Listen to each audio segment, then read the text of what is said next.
No dia 20 de junho de 2016, uma segunda-feira, a maior operadora de telefonia fixa do Brasil entrou com um pedido de recuperação judicial.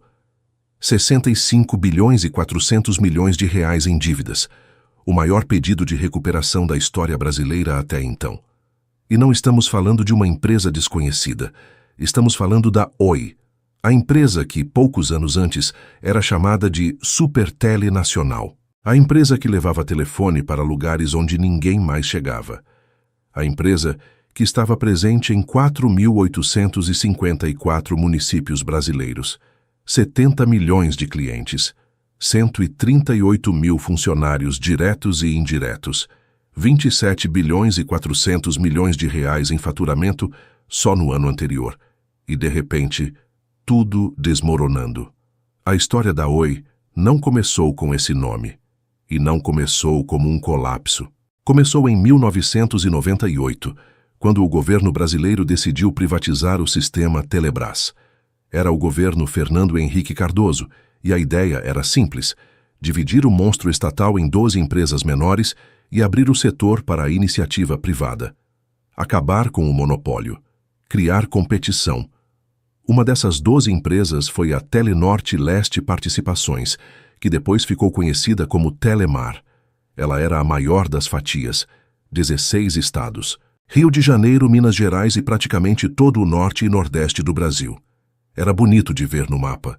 Um território imenso, que ia do Rio até o Cabo Orange, no Amapá. Olhando o mapa aberto, parecia que a empresa abraçava o mar. Por isso o nome, Tele, de telefonia. E Mar, da região onde atuava. Telemar. E quem comprou? Um consórcio inesperado. A empreiteira Andrade Gutierrez entrou com 21,2%. A Inepar, com 20%. O grupo La Fonte, do empresário Carlos Gereissati, também com 20%. Fundos de pensão e outras empresas completavam o resto. Eles pagaram 3 bilhões e 400 milhões de reais. Não era um grupo que inspirava confiança.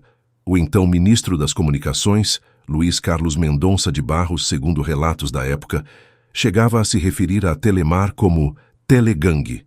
Mas o negócio foi feito, e a Telemar nasceu. Nos primeiros anos, a empresa funcionou. Não era glamourosa, mas funcionava. Em 2001, eles consolidaram as 16 empresas que compunham o grupo em uma única operação. Ficou mais enxuta, mais eficiente. E nesse mesmo ano, lançaram algo que muita gente lembra até hoje, o Velox, internet em banda larga via ADSL. Foi um sucesso. Em 2003 já eram mais de 100 mil assinantes, mas a Telemar queria mais. Em março de 2002, a empresa participou de um leilão da Anatel para operar telefonia móvel. E foi aí que nasceu a marca Oi. O nome foi criado pela agência de publicidade inglesa Wolff Olins. E a ideia era simples. Um nome curto, brasileiro, fácil de lembrar. Oi. Como se fosse uma saudação. Moderno, jovem, diferente de tudo que existia no setor. A expectativa inicial era alcançar 500 mil usuários nos primeiros 12 meses. A Oi fechou 2003 com 3 milhões e 900 mil clientes, em cerca de 400 cidades. Foi um estouro. E em 2007, a Telemar tomou uma decisão estratégica. Unificou tudo sob a marca Oi. Oi Fixo, Oi Móvel, Oi Velox. A marca Telemar sumiu do mercado. Tudo virou Oi. E com a mudança de nome, veio também uma mudança de estrutura. A empresa abriu capital na Bovespa, no segmento Novo Mercado. As ações começaram a ser negociadas também na Bolsa de Nova York. Era a consolidação da Oi como um player de mercado, com controle nacional, oferecendo serviços convergentes de telecomunicações. Em 2007, a base de clientes já estava em 31 milhões e 700 mil usuários, 14 milhões e 200 mil em telefonia fixa, 16 milhões em telefonia móvel, 1 milhão e meio no Velox. O faturamento bateu 25 bilhões de reais naquele ano. Era a maior companhia de telecomunicações do Brasil em faturamento e número de telefones instalados. Mas foi exatamente no momento de maior sucesso que começou a primeira rachadura. Uma rachadura que ninguém percebeu na hora. ou que muita gente preferiu ignorar. Em 2008, a Oi quis dar o próximo passo. Queria expandir para o resto do Brasil. E para isso, precisava comprar a Brasil Telecom. A BRT, como era chamada, operava em 10 estados que a Oi ainda não alcançava: Distrito Federal, Centro-Oeste e parte do Sul. Se a fusão acontecesse, a Oi cobriria o país inteiro. Seria, nas palavras do governo, uma supertele nacional. Só tinha um problema: a lei não permitia.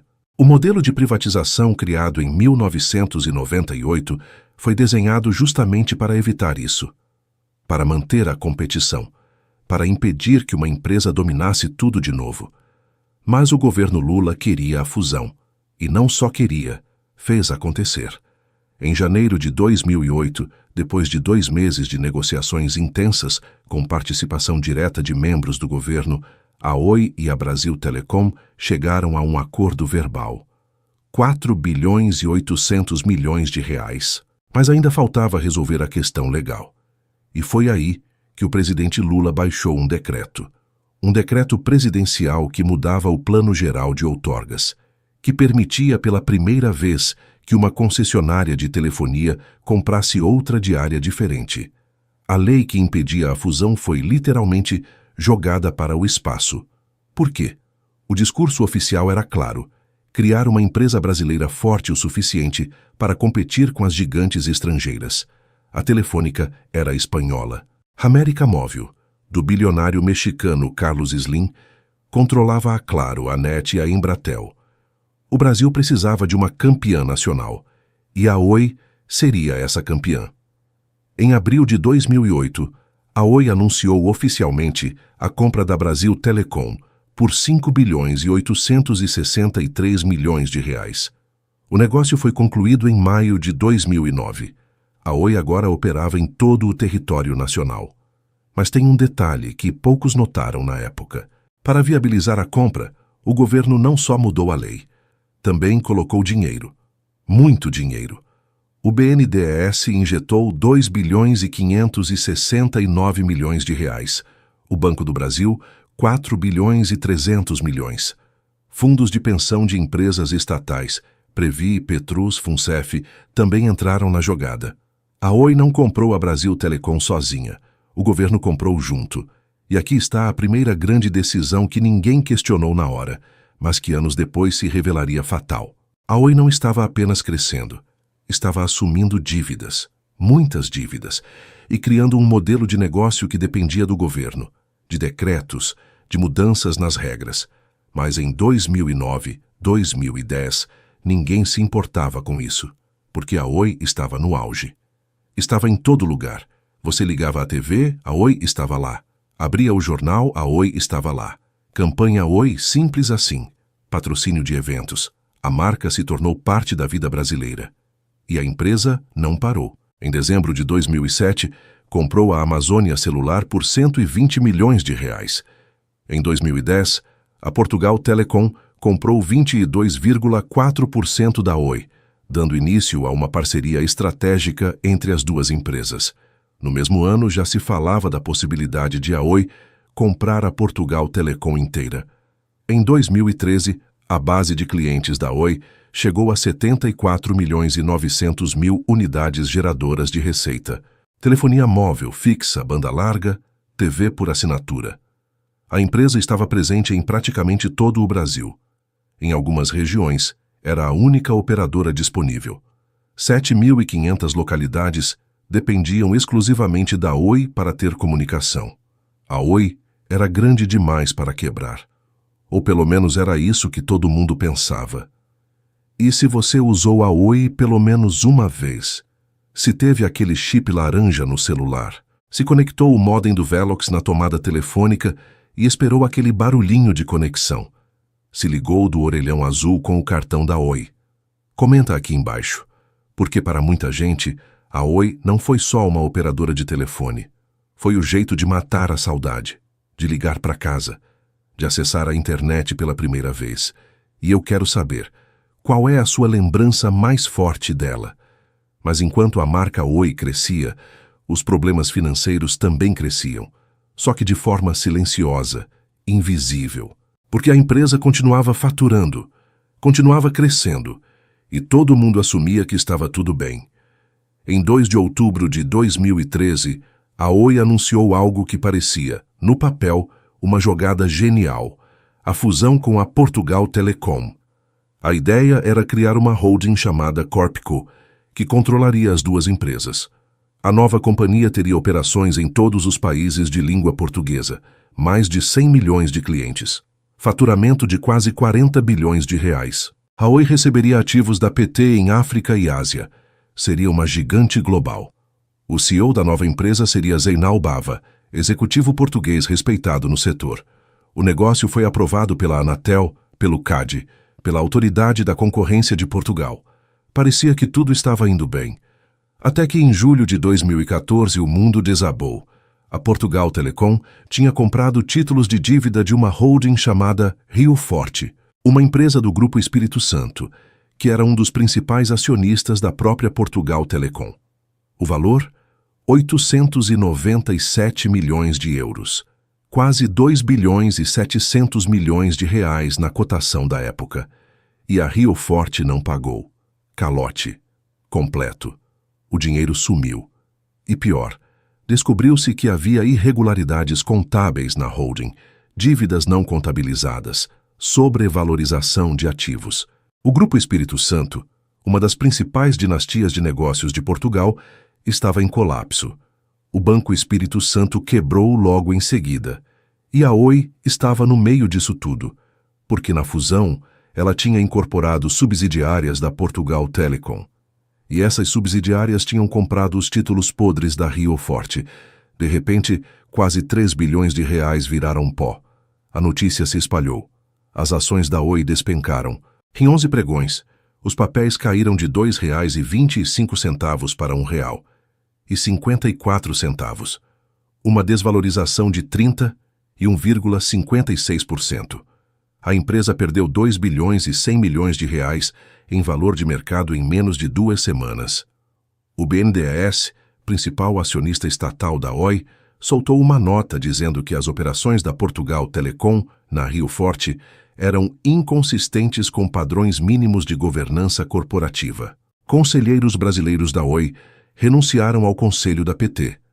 Otávio Azevedo, da Andrade Gutierrez, saiu. Fernando Magalhães, da Gereissati Participações, também. E a grande pergunta que ninguém conseguia responder era: os brasileiros sabiam? Os controladores da Oi tinham conhecimento do investimento da Portugal Telecom na Rio Forte antes da fusão? Até hoje, essa pergunta não foi completamente respondida. Mas na época, a CVM abriu inquérito para investigar se houve fraude, se houve omissão de informações relevantes no prospecto da fusão. Se os acionistas da Oi foram enganados. Bayard Gontijo, que tinha assumido a presidência da Oi no início de 2014, renunciou em junho. Zeinal Bava, o CEO da fusão, renunciou em outubro. A fusão, que ia criar uma gigante global, começou a desmoronar. Em janeiro de 2015, os acionistas da Portugal Telecom aprovaram a venda dos ativos operacionais portugueses para a Altice, um grupo francês de telecomunicações. 7 bilhões e 400 milhões de euros. A fusão, na prática, não aconteceu. A Oi ficou com uma participação minoritária numa holding financeira portuguesa quase sem valor, e ainda carregava o passivo podre da Rio Forte. O prejuízo da Oi em 2015 foi de 5 bilhões e 300 milhões de reais. E o pior ainda estava por vir, porque enquanto lidava com a crise da fusão portuguesa, a Oi enfrentava outro problema estrutural, um problema que vinha crescendo há anos, mas que todo mundo ignorava. A telefonia fixa estava morrendo. Nos anos 2000, quase toda casa brasileira tinha um telefone fixo. Era essencial. Mas com a popularização dos celulares, as pessoas foram desligando as linhas. Em 2015, apenas 2% das casas brasileiras ainda tinham telefone fixo. E a Oi era, antes de tudo, uma operadora de telefonia fixa. Era o coração do negócio, a receita que sustentava tudo. E esse coração estava parando. A empresa tentou compensar com banda larga, com fibra óptica, com TV por assinatura. mas os investimentos necessários eram gigantescos, e a Oi não tinha mais dinheiro. Em março de 2016, a dívida líquida da empresa estava em 40 bilhões e 840 milhões de reais, alta de 7% em relação ao fim do ano anterior. O caixa disponível, 8 bilhões e 500 milhões. As contas não fechavam mais. No primeiro trimestre de 2016, a Oi teve prejuízo líquido de 1 bilhão e 644 milhões de reais. O EBITDA caiu 12%. A receita líquida total caiu 4,4%.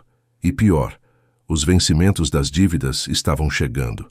Bilhões e bilhões de reais para pagar. E a Oi não tinha de onde tirar. No dia 10 de junho de 2016, Marco Schröder, que tinha assumido a presidência depois da saída de Bayard Gontijo, renunciou. Nem 4 meses no cargo. No dia 20 de junho, segunda-feira, a Oi reuniu o Conselho de Administração e tomou a decisão. Não havia mais saída. Era recuperação judicial ou falência imediata. Naquele mesmo dia, a empresa protocolou o pedido na 7ª Vara Empresarial da Comarca da Capital do Rio de Janeiro. 65 bilhões e 400 milhões de reais em dívidas. Mais de 55 mil credores. O maior pedido de recuperação judicial da história do Brasil. Maior até que o da OGX do Eike Batista, que em 2013 tinha pedido proteção para 11 bilhões e 200 milhões. A Oi era grande demais para quebrar, mas estava quebrando. O processo de recuperação judicial foi longo, muito longo. Demorou 6 anos para ser concluído. 6 anos de negociações, de venda de ativos, de reestruturação, de tentativas de salvar o que restava. Em dezembro de 2017, depois de 1 ano e meio de discussões, os credores aprovaram o plano de recuperação. A dívida seria convertida em até 75% do capital da empresa. Os acionistas antigos seriam diluídos. A Oi venderia ativos, cortaria custos, tentaria sobreviver. E foi exatamente isso que a empresa fez. Vendeu tudo que podia. Em 2021, vendeu as torres de telefonia móvel para a Highline Brasil.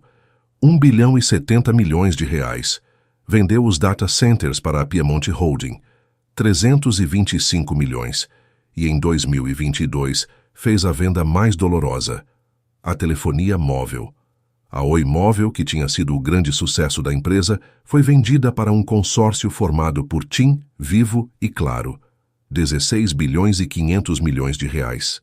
36 milhões e meio de clientes divididos entre as concorrentes. A Oi estava se desfazendo de si mesma, vendendo pedaço por pedaço, para pagar dívidas, para sobreviver mais um dia. Também em 2022, a empresa vendeu 57,9% da Infraco, a divisão de infraestrutura de fibra óptica, para fundos do BTG Pactual e da Globenet. 12 bilhões e 900 milhões de reais. A nova empresa se chamaria Vetal, e a Oi ficaria apenas como acionista minoritária.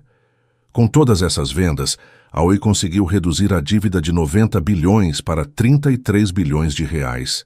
Em dezembro de 2022, a Justiça encerrou a primeira recuperação judicial.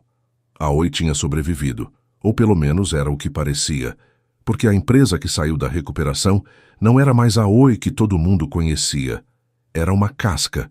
Não tinha mais telefonia móvel, não controlava mais a rede de fibra, não tinha torres, não tinha data centers. Tinha apenas a telefonia fixa, que continuava morrendo, e alguns contratos corporativos. 8 milhões e 800 mil usuários de telefonia fixa, 5 milhões e 200 mil clientes de banda larga, e uma marca que já não significava mais nada para a maioria dos brasileiros. Em março de 2023, apenas 3 meses depois de sair da primeira recuperação judicial, a Oi entrou com um novo pedido. A segunda recuperação. 44 bilhões e 300 milhões de reais em dívidas. Como isso foi possível? Como uma empresa que acabou de sair de uma recuperação entra em outra logo em seguida? Porque as vendas de ativos resolveram o problema de curto prazo, mas não resolveram o problema estrutural. A Oi continuava com um modelo de negócio insustentável. Custos altos, receitas em queda, obrigações regulatórias que exigiam investimentos que ela não tinha como fazer. A empresa tinha que manter orelhões funcionando em 7.500 localidades, onde era a única operadora. Tinha que manter os telefones de emergência, os 190, os 192, os 193. Tudo isso custa dinheiro, e a Oi não tinha. Em maio de 2023, a empresa apresentou um novo plano de recuperação. Mais vendas, mais cortes, mais promessas de que dessa vez ia dar certo. Mas não deu. Em abril de 2024, os credores aprovaram o segundo plano de recuperação.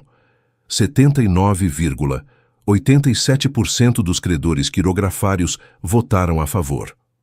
O plano previa corte de 70% da dívida financeira mediante descontos e parcelamentos, conversão de dívidas em capital social. Os acionistas seriam diluídos em 80% e previa mais vendas. A Client Co, a divisão de banda larga que ainda restava, seria vendida. A V, tal da qual a Oi ainda era acionista, faria a compra. 5,680 bilhões de reais. Em setembro de 2024, a Vetal arrematou a Client Co em leilão judicial. Em dezembro, a Anatel aprovou a venda. A Oi estava vendendo o último ativo relevante que tinha. E mesmo assim não foi suficiente, porque as dívidas continuaram crescendo. As receitas continuaram caindo. E em outubro de 2025, a dívida extraconcursal, dívidas com fornecedores acumuladas durante a própria recuperação judicial, chegou a 1,7 bilhões de reais. A empresa não conseguia mais pagar nem as contas do dia a dia. No dia 7 de novembro de 2025, sexta-feira, a própria administração da Oi e o interventor judicial reconheceram em relatório conjunto: a empresa está em situação de insolvência. Não há viabilidade financeira. Não há como cumprir as obrigações. No dia 10 de novembro, segunda-feira, a juíza Simone Gastesi Chevran, da 7ª Vara Empresarial do Rio de Janeiro, decretou a falência do Grupo Oi. Não há mais surpresas quanto ao estado do grupo em recuperação judicial, escreveu a juíza na sentença. A Oi é tecnicamente falida. A decisão determinou a liquidação ordenada dos ativos da empresa. Tudo que ainda restava seria vendido. O dinheiro seria usado para pagar o máximo possível aos credores. E depois disso acabou. 4 dias depois, em 14 de novembro, a segunda instância do Tribunal de Justiça do Rio de Janeiro suspendeu a decretação de falência, não porque a Oi tivesse condições de pagar, mas porque os credores queriam mais tempo, queriam tentar vender os ativos de forma mais organizada, evitar que tudo fosse liquidado às pressas, com desvalorização. A desembargadora Mônica Maria Costa justificou a suspensão citando: o risco de lesão grave e de difícil reparação para os credores e a importância social da empresa, responsável por centenas de empregos diretos e indiretos. Mas todo mundo sabia. Era só questão de tempo. A Oi, que nasceu em 2002 como o futuro moderno das telecomunicações brasileiras, tinha morrido. A empresa que se tornou símbolo de uma era, a era em que o Brasil se conectava, em que todo mundo tinha celular, em que a internet chegava nas casas, não existia mais. O que restou foi um processo de liquidação, alguns contratos corporativos, a marca e uma dívida impagável. Hoje, quando você vê o nome Oi, você está vendo um fantasma, uma memória do que poderia ter sido e não foi. E a grande questão é, o que deu errado? Porque a Oi não quebrou da noite para o dia. Não foi um acidente. Não foi má sorte. Foi uma sequência de decisões.